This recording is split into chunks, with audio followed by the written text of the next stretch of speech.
welcome to another episode of A.to.T Bakers. So today we are making brownie pie with a cookie crust instead of regular graham cracker crust. Yeah, we found this recipe and it looked really good, but we didn't like the first version, and we thought instead of a regular pie crust, we would make it even better with a cookie crust. So we're making our homemade cookie crust but from scratch. This is our own recipe we put together to make this brownie pie. So Island's going to show you some of the ingredients that we'll need. Okay, so this is for both the crust and the pie. Yep. So you're gonna need some butter. I like the Country Crock avocado oil butter. It's plant-based butter, but if you're able to eat regular dairy, you can use normal butter. Then we need baking powder, eggs. If you can't have eggs, you can always replace it with flax meal mix or applesauce. Yep.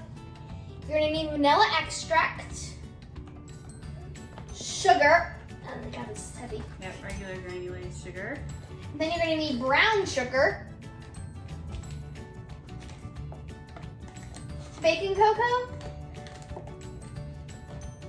all-purpose flour, and cassava flour is what we're using to mix together. Yeah, we're gonna But you mix can use whatever flour that you want. Yeah, I like cassava flour in baked goods because it's not as grainy as some of the other gluten-free flours, but I also put a little bit of the regular Pillsbury mix gluten-free flour to help it with some of the consistency. Okay. We're gonna need avocado oil, salt, milk. And we're using flax milk today, Good Karma Flax milk. I've also used coconut milk, and you can use regular milk if you're able to have dairy. And that's all the ingredients. Yep. So the first step is that we're gonna start with making our crust. And that is we're using a variation that we put together of a chocolate chip cookie. So the first step that you're gonna need for the cookie crust is you're gonna melt 1/4 cup butter, and you're gonna mix that with 1/4 cup and 2 tablespoons of brown sugar, and 2 tablespoons of your flax milk, Or any milk. and a teaspoon of vanilla. And you're going to whisk that all together until it's a good consistency.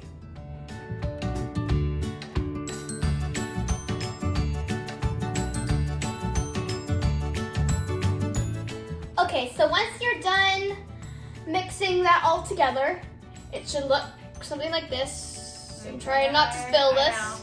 Don't spill it, Bisham. It's kind of like a Caramely mix thingy. caramely mix. It's thin, but it should be well mixed together. It's thin and thick. Okay, so next you're gonna need 3/4 cup of flour and 2 tablespoons of flour. So we're going to use 3/4 cup. For this one, we'll use 3/4 cup of the cassava flour and 2 tablespoons of the gluten-free flour mix. You can use whatever flour that you want, whatever flour that you have. And then we need, yes, something did fall, the vanilla fell. We need 1/4 teaspoon of baking powder and 1/8 teaspoon of salt. And you're going to add that all into your mixture there, stir it together until it looks like cookie consistency. Right, just like that, Emma. All right, Whisking. gonna get to cooking.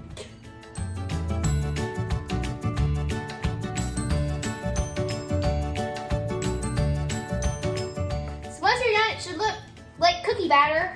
Ours needs to be I don't think mixed. I got to see it. See? Ours needs to be mixed a little bit more. So while I do that, she's going to explain what you're going to do next. All right, so the next step after she perfects her mixing is that you need a regular pie pan. That's what we are using. You could probably use a Crock dish as well. Whatever it's called. And then it's done. I use some just general baking spray. You could also rub it with butter and a little bit of flour, but the spray tends to work and it's easiest. So you're gonna spray your pan, get a good coating of it all around. Then what we're gonna do next, and then you're gonna have to help push this down. Okay. Is that, they can't see. But you're gonna need to back up a little bit with the pan. So you're gonna dump your cookie mixture into the bowl, or into the pie pan. And then, I'll put it on here. And then what you're gonna do is you need to flatten it out. So Flatten it out all over your pan. push it all over the pan. And it should be sticky and greasy. If it's sticking to your hands, you can always take some of the cooking spray and spray your fingers with it if you're having a problem with it sticking to you. But what you want to do is kind of get it generally flat, and you're going to push it around the corners so it goes up into the side. Try and flatten out any fingerprints you might get in there. And we've got lots of fingerprints. You want to not have any holes, but it's a brownie mixture, so it's not, if it gets a little bit thin in some areas, not going to be a problem because the brownie itself is going to hold itself together pretty well. But in general, you want to try and get it around. And try and cover up as much as you can. Right. What does it feel like, Edelyn? It's like cookie batter. That's literally what it is. Okay. So let's show them what it looks like. So it Like should that? look about like that when you're finished. So we're gonna set this aside, and then we're gonna clean our hands and get started on the brownie mix. Okay, so after that, you're not gonna put it in the oven yet next, because next you're gonna have to make your brownie filling. We picked brownie for a filling because 1, brownie is delicious, and 2, brownies go well with cookies. I mean, I love brownies, they're my favorite. Everybody loves brownies. Right. So to make your brownie mix, we're gonna make a basic brownie. You can always use a store-bought mix if you want to, but what we have found out is that it tastes much better if you make it yourself, and it's really not that hard. It's not that hard, it really isn't. So what we're gonna do is, the first step is you're gonna need to melt butter. You're gonna use a 1/2 cup of butter melted, and then you're gonna mix that with 1 tablespoon of oil. We're using avocado oil.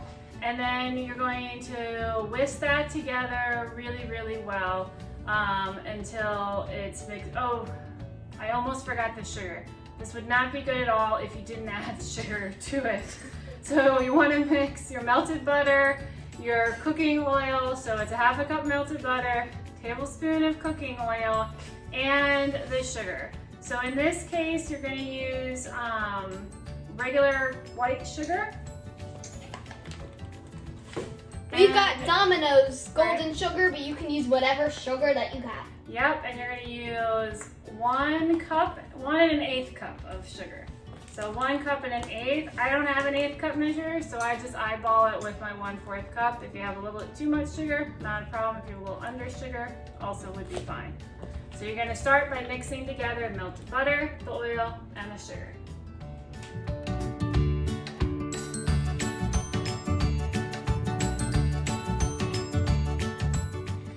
So after you're done, it should, here, take the whisk out, I'm gonna put it up closer. It should look like, kind of like applesauce. A little bit like applesauce consistency. So after this, we add 2 eggs and 2 teaspoons of, vanilla extract. So 2 teaspoons of vanilla extract, Keep 2 forgetting teaspoons, stuff. or 2 eggs.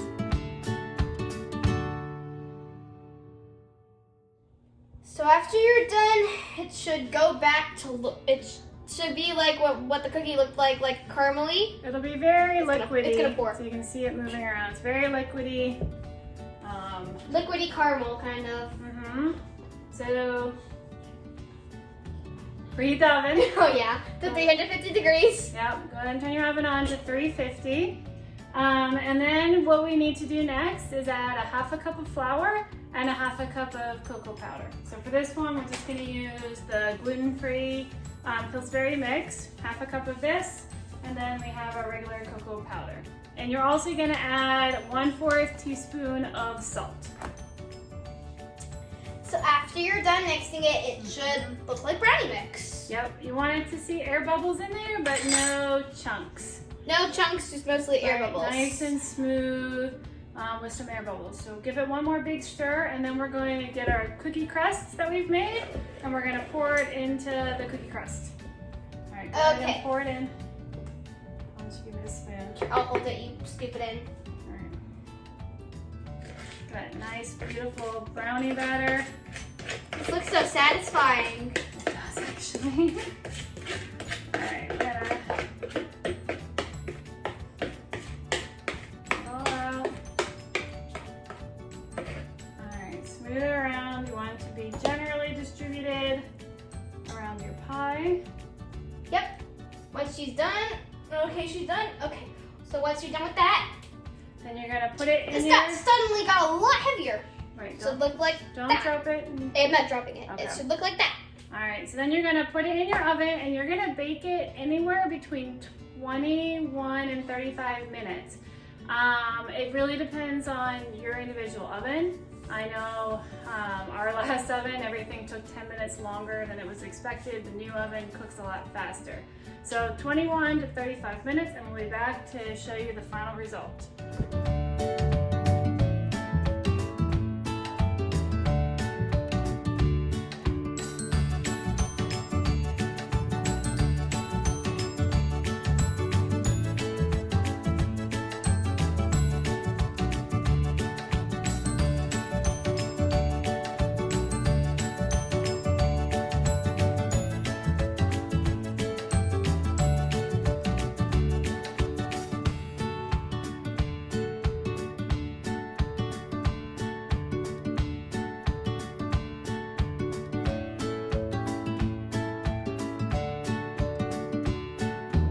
So after it's done baking in the oven, It took 30 minutes.